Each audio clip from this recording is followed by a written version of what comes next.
Hemos estado buscando información sobre esas mujeres científicas y las hemos encontrado. La primera mujer que hemos encontrado se llama Mileva Maric.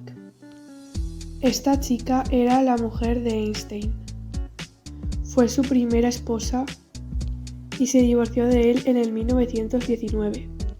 Mileva fue la segunda mujer en terminar un programa completo de estudios en el Departamento de Matemáticas y Física.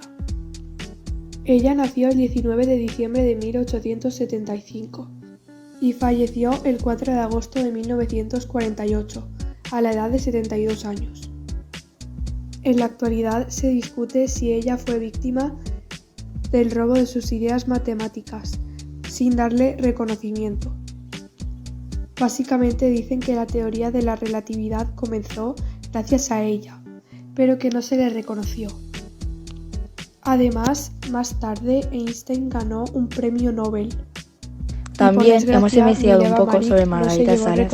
Se graduó en Ciencias Químicas, trabajó en el laboratorio de Albert Schultz y se marchó a Nueva York como investigadora en la Universidad de Nueva York, junto a Severo Ochoa. Hizo importantes descubrimientos sobre el ADN. Gracias a sus descubrimientos fue premiado Severo Ochoa.